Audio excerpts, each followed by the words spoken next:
Hi, everyone. I'm Sanjay Srivastava, Chief Digital Officer for Genpact, and super happy to be here today at the Corinium Data and Analytics Live. Thanks for taking the time to join me. I wanted to spend our time together on three keys to analytics in the new normal. You know, we've all experienced sort of the result of the pandemic and the impact it's had on the economy around us. And as we work with lots of Fortune 500 CXOs across the globe, it's becoming very apparent that there are three key trends that are coming through. And I'd like to spend a few minutes unpeeling that together with you. You know, last night I was on a flight coming back from the Pacific Northwest, and I felt like I was in a private jet because we were on an Airbus 320, and there were some total of 18 people on the entire flight, and just felt like we had the whole plane to ourselves. And it struck me how much the world has changed from where we were only a few months ago to where we are today. And the reality is that old models in analytics, old neural nets that we built designed to predict different things actually no longer work. That the data that's actually required to make business decisions isn't always necessarily there in the right place. And yet, analytics, and more importantly, on the back of analytics, making the right business decisions and pivoting to the new normal, driving the resiliency through this period of change is critical. It's imperative to the long-term success and growth of businesses. And so that really brings us to the point in time now where, unlike any other time in the history of data and analytics, we're sitting at a time that is like no other. We're sitting at a place in the history where data and analytics is becoming a business fundamental. It's core to companies, it's fundamental to economies, it's foundational for large countries in the path forward. And so, you know, we spent a lot of time with Fortune 500 companies. I've probably spoken to half of them over the last 3 months. And as I go back and reflect on things that are top of mind for them and for us, I feel AI-powered analytics, number one, the notion of human in the loop, and how do we drive that to a successful, in a successful way, number two. And third is how do we think about experience as the true north in the work we do on analytics and data and the insights we bring in. And I want to spend some time on each of those three topics because I think that's core and I think it's foundational to how analytics is going to be run and utilized in the years to come. So let's change gears. Let's just do a double click. I'm going to pick AI-powered analytics as the first one. You know, I'm not a big watcher of television, but I found myself increasingly getting involved with these series. And the most recent one I've been seeing is an Israeli series on terrorism, counterterrorism, a lot of action in the series. And I've sort of just gotten attached to it. What's remarkable about that is this is something I would have never come across. I would have never double clicked on. I probably would have never seen in my life. And really what's happening is these recommendation engines, the one from Netflix being a great example of one, are becoming really sophisticated and they're becoming really strong and they're able to understand what I would like and then take that model, take that understanding and apply to a curated set of, in this case, series. And of course, you could take that out and you could apply to anything else in life and be able to bring to me things that are very relevant to me, that I actually would enjoy, that I would double click into, that I would take the time to see. And it's just been amazing to see. And I think all of us have experienced how much powerful recommendation engines have become and how good and sophisticated those recommendations are. So if you think about that personal example and you take a step back and you think about how a similar momentum, a similar wave, a similar change is actually rippling through the business environment around us. And most companies I work with, most large corporations I speak with are telling us that their business models have completely changed and that they need to be able to adapt and repivot, that they need to have business resiliency that comes on the back of solid data-driven analytics and to be able to use that to really get business done, to go for growth and to be able to adapt to the new environment. We'd recently done some work for a medical goods supplier. Obviously, medical supply is super critical in this environment. And this provider, very large corporation, by the way, perhaps not unlike others, had to deal with significant surge in demand They had to deal with a number of government requirements around prioritization and the like. And of course, they were dealing themselves with the pandemic as the rest of the businesses around us are. And the work that we did together there had to do with understanding, looking at epidemiology and then figuring out where demand is going to come from, so you can predict where demand is, and you can get set up with the ability to deliver where it's needed. So instead of getting a call from the White House tomorrow and then frantically figuring out how to rejig everything to get things in place a week later, if you can predict that and you can get set up for that, then your ability to respond to that is much higher. And so, the work we did together helped us create these new models that predicted where the demand was going to come from. And obviously that becomes super important in our ability to fulfill that. Now, by the way, these are mission critical, life critical, personal protective equipment and other devices that are going to be super important in solving for the pandemic problem that we're all facing through. But it wasn't just demand forecasting. Once you understand demand, you can imagine this manufacturer, as many others you can think through, have a variety of manufacturing facilities. They have a number of facilities that are spread across different geographies, different counties, different states, in some cases, different countries. And now you have to think about a new demand model, and you've got that, but how do you take that demand model and actually figure out production capacity and production allocation between the different sites you have? And some of that comes down to, where is it that we see surges coming? Where is it that the supply chain will be in place to deliver the raw materials that allow us to make the finished goods? Where do we see disruption potentially happening? And how do we, at the end of that, pick the right manufacturing facilities to now get this demand that we now have a much better view of fulfilled through? And that was a second step. And it doesn't stop there, because then once you've got the right manufacturing facilities decided and you choose to allocate manufacturing work there to get this demand fulfilled for these mission critical life-saving equipment, then there's a third piece, which is employees that are coming in to work there and be able to build all this equipment that is so important. How do you make sure that they're safe? And how do you think through their employee safety? And so how do you figure out how to distribute shifts and which employees to come when? And how to map out potential risks in a way that we keep our employee community safe. And so if you think about that entire flow of events, what was critical over here was thinking about data and analytics as a core business driver, understanding demand patterns and predicting where demand's going to come from, firing up the manufacturing lines that made most sense in the sort of, at that point in time, in the sort of geo-dispersed manufacturing infrastructure that we have. And then being able to manage all of that with a view to employee safety and making sure that as our employees come into work, as the employees of this manufacturer come into work, that they're actually safe and they're in a position to deliver that properly, right? All of that comes from the back of analytics. It came on the back of the data, and it came on the back of building these new models, these network-weighted neural nets that allows you to, on the fly, predict, to dynamically allocate, and to think through employee safety in new and meaningful ways. These models didn't exist before. We'd never been in a situation like this.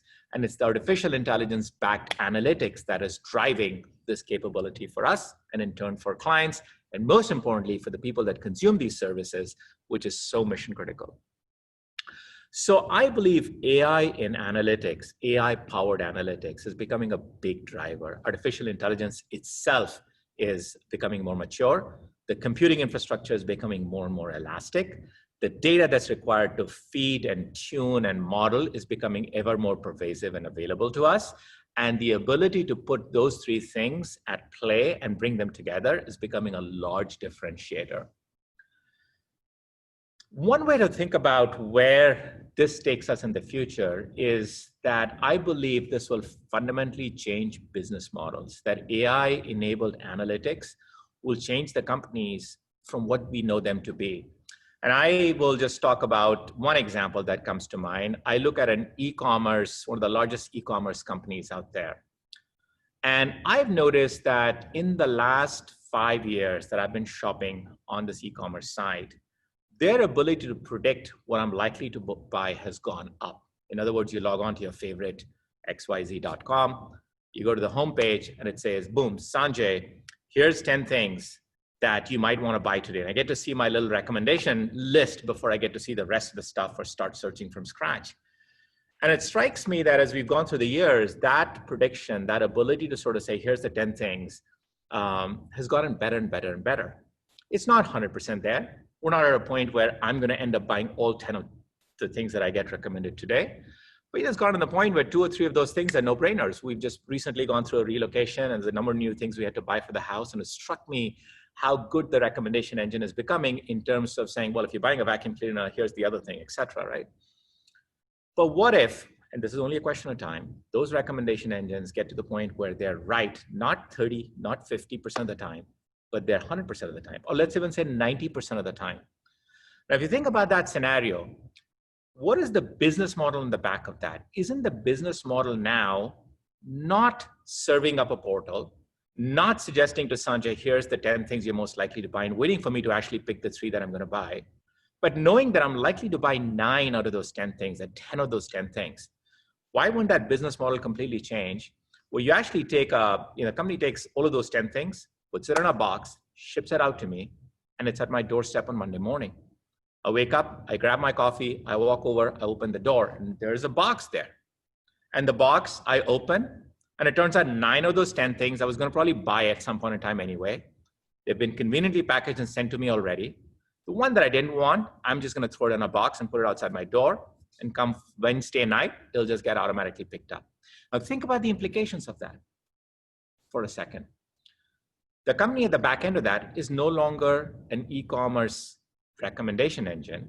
It's actually a reverse logistics engine. It's a company that knows how to get things delivered and frankly figure out how to pick the 1 out of the 10 things you don't want. And think about the implication for the business model, the supply chain, and the corporation itself, the growth, the profitability, the long-term business viability. And they're the kinds of changes, they're the kinds of future business models that are being created just as we speak, just as we sit here and think through this, that are going to become the reality of tomorrow. And AI-powered analytics is one of 3 things that's going to help us really get there. Let me pick the second area and tease that out a little bit. It's the topic of human in the loop. And there's been much that's been said about AI and analytics and how it's sort of, there's all these views of, it's going to be dangerous for humankind and all the negative implications it has. But I want to take you back to a very simple story I often like speaking of. 20, 25, 30 years ago, 5 sales leaders would get together last Friday of the month around a coffee table, having coffee and donuts 4 hours every month. Guess what? They were having a forecasting meeting. They were sitting down and saying, well, my region's doing this. These products are moving. These ones aren't moving. I'm hearing this kind of demand from customers. So-and-so said this to me. And they were collectively figuring out what is the business forecast? What is it that they need to sort of get in and plan for? And you think about the people around the table, those 5 people, 2 of them really good at bringing data to the table. Really good at saying this, it's going to get warmer in the summer, and that's going to drive this kind of demand. Here's what I'm hearing from my clients. This product's not doing too well.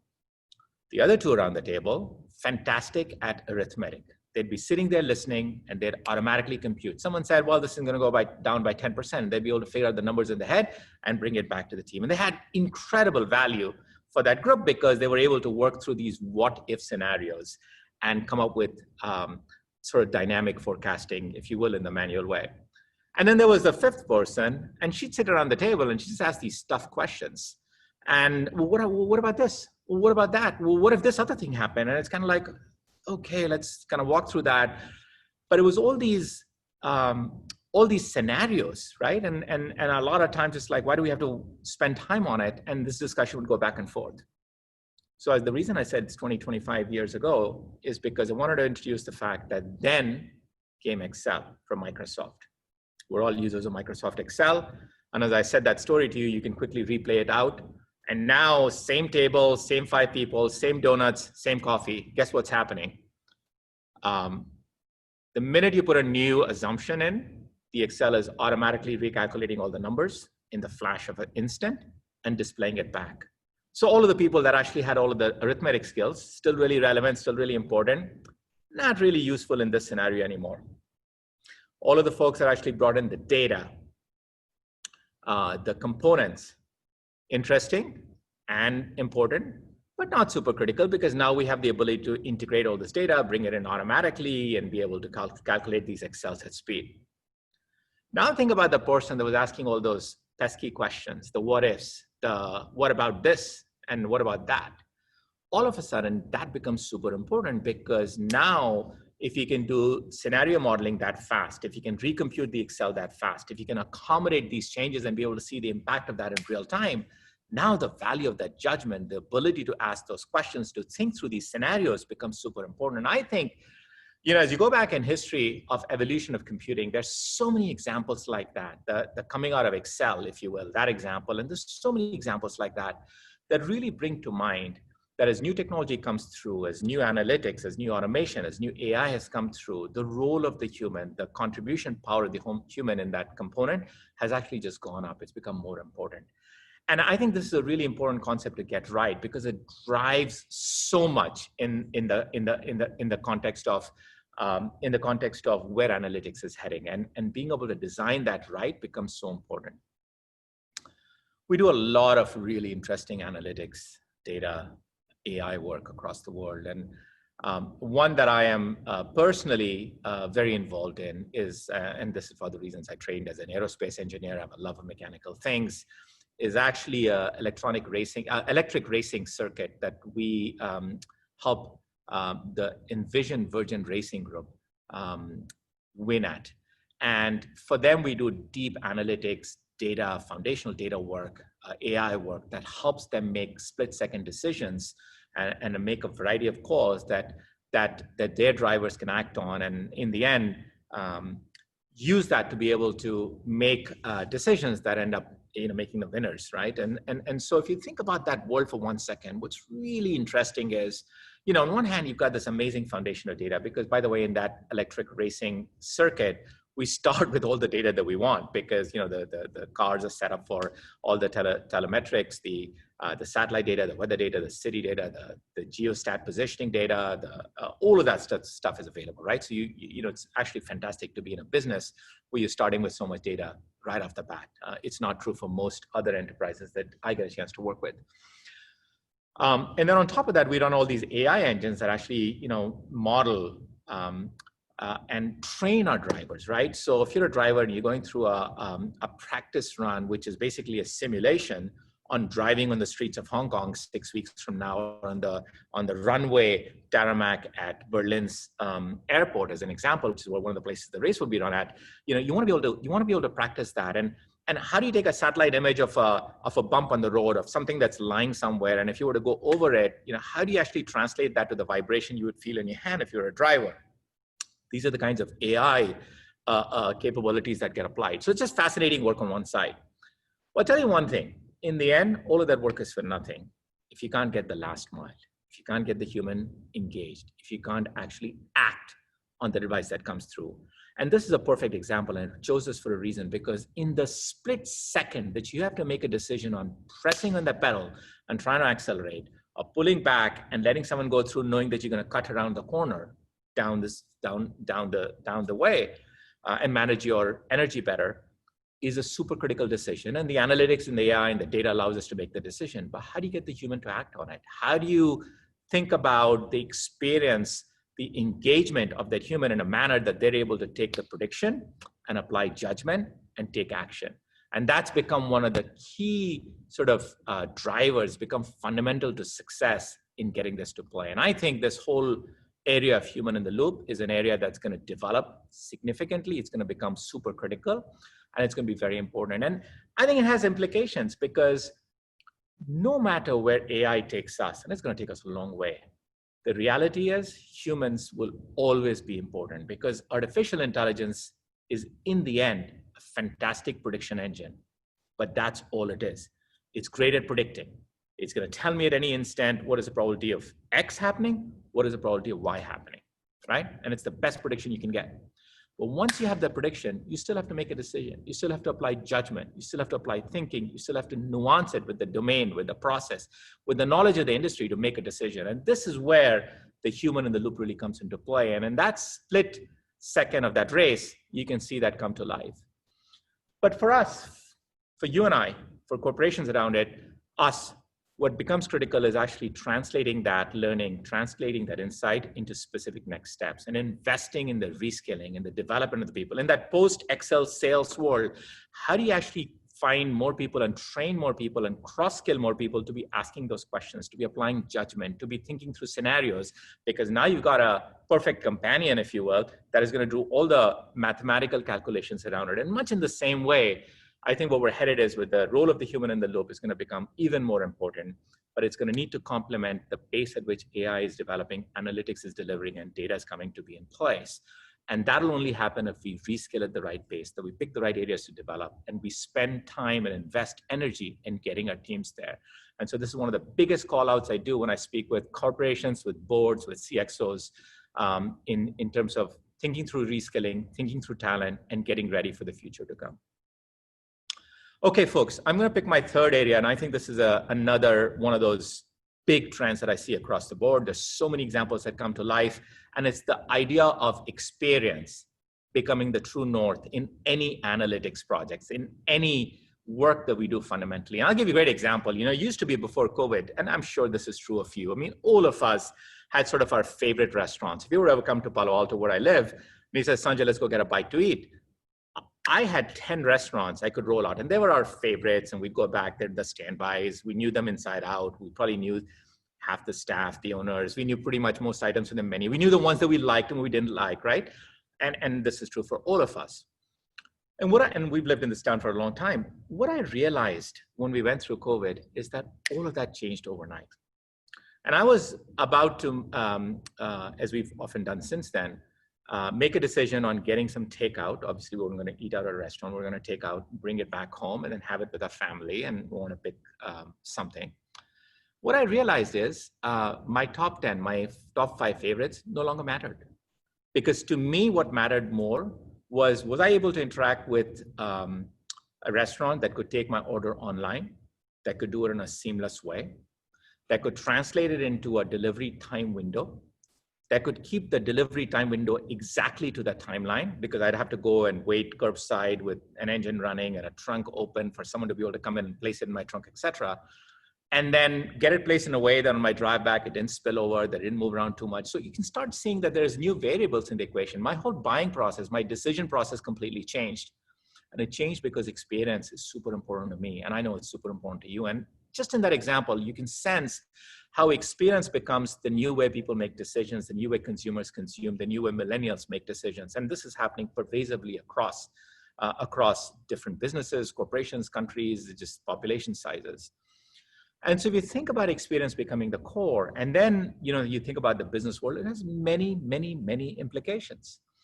In the world of banking and capital markets, we serve many large clients across the globe, and we've done so for many years now. One of the things I find really interesting is that world is changing. It's evolving very quickly. And to the point I was making earlier, experience is becoming a big part. Consumers want to pick the services they want, and they want to pick it from the providers they provide exactly the way they want it. And so now put yourself in the world of a bank, in the mindset of a bank that is trying to serve that community. And think about things like credit card. Think about the experience of owning a credit card. Think about the experience of if the consumers didn't pay, and the follow-up and the collections call, the mechanism to actually get that payment back. This is a key area where analytics and data makes such a big difference, because old models don't work. You've got a completely new set of economics. You've got different considerations that drive the ability to pay on time that don't match to what historically was there.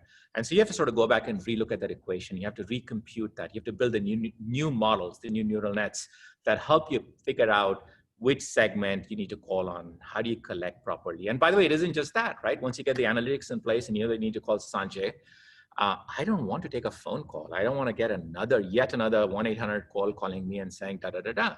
I want to get an in-app experience. I want my iPhone to tell me that, here's a pop-up message, and, the bank's asking me, would I like to be able to pay off 60% of my balance today, and then, get these terms of the remaining 40%. And oh, by the way, if I do get that in-app experience, I don't want to have to write a check. I just want to click a button, and I want that transaction to happen at the back end. And think about the implication of that for most banks, right? You've got to be able to segment data. You have to be able to deliver new new neural nets, new prediction models. You have to put that into play through application. You have to be able to make it seamless. You have to be able to predict who's going to pay how much. You have to then be able to actually give them the mechanism to be able to transact that automatically. And then you've got to sum it up and make it whole. I mean, that's the experience clients are looking for, that users are looking for, that millennials, that my kids want. And the reality is companies that deliver that are absolutely getting ahead. And so it's a great example in my mind, going beyond the personal, restaurant choice, how large corporations, large institutions, businesses are fundamentally changing the way they deliver value by focusing on experience. And experience needs to necessarily become the true north. It needs to become the core of how analytics is driven, how it's designed, and how it's finally delivered. But how do you do that? How do you change overnight? How do you get to that point? And I think a few of the things we've learned in the mechanism I might share. Number one, experience is not a bolt-on at the end. In other words, don't go build something out and then come in at the end and add experience to the top. It just doesn't work. Experience has to be designed right at the core from the starting point. Number two, think about data as a first-class citizen. Data has to be the foundation. It has to be thought through right from the beginning. It's a first-class citizen. And gone are the days that data was the output of automation, that was a byproduct of automating something. It just happened to come out on the back end of it. Now data becomes a first-class citizen. We have to build a foundation of data that allows us to change the experience of the back end. That's a big one. And the third thing I've found to be very true is diversity in teams. So you have to think about teams that can think through these scenarios, that can empathize with the end user, that can think how behavior is going to change, that can journey map what that process looks for me as a consumer, and then work it back into the design of the analytical project, the data project, the application that gets built on that, and do it right up front, right? So 3 keys to how and basically things we've learned as we've gone through it. Okay, folks, so we talked about 3 areas that I think are super critical. AI-powered analytics, absolutely a big differentiator on the rise. If you haven't invested enough on it already, you're falling behind. I'd urge you to do so. Human in the loop, and thinking about this more holistically than just analytics, than just data, and thinking through the role of the human counterpart, the person that brings in the judgment that comes along with the insight that ends up being an action that allows you to be able to differentiate yourself, to grow in the long run, to be able to sustain your business model, super critical. And the third one is everything we do, any analytics project we start with experience as the core, design it around that foundation and build it from there. I think those are 3 big learnings we've had. And I think you wouldn't go wrong if you were to take that and apply that in all of the work you do. I think in ending, I'll say this. I have parents that are currently visiting with me and they live with us at the moment. Unfortunately, thanks to the pandemic, they've not been able to travel. And one of the things I've noticed is that my parents have become data scientists. They're waking up in the morning looking at graphs in newspapers all of a sudden. They understand flattening the curve in a way that is amazing. They understand numbers. They're tracking spreadsheets and graphical tables and visualization, and they're able to compare and contrast and predict and draw their own conclusions on when this flight they want to be on is safest to take, and they're projecting the return dates and all this other stuff. And the point is, all of us, each of us, every one of us is becoming a data scientist. The data is becoming part of our lives. That analyzing that and coming to conclusions is becoming commonplace. And actually, if that's happening to us in our personal lives, think about the implication that it has for businesses around us. It's going to ripple right through. It's going to become the foundation for how companies in the long run will compete and how corporations will win in the long run. So I want to stop there. I want to invite you to join me on my LinkedIn page. It's just Sanjay Srivastava at Genpact. If you want to just link in, I'd love to continue this conversation offline with you. And I wish you well for the rest of the day. And I look forward to seeing you soon. Take care. Goodbye.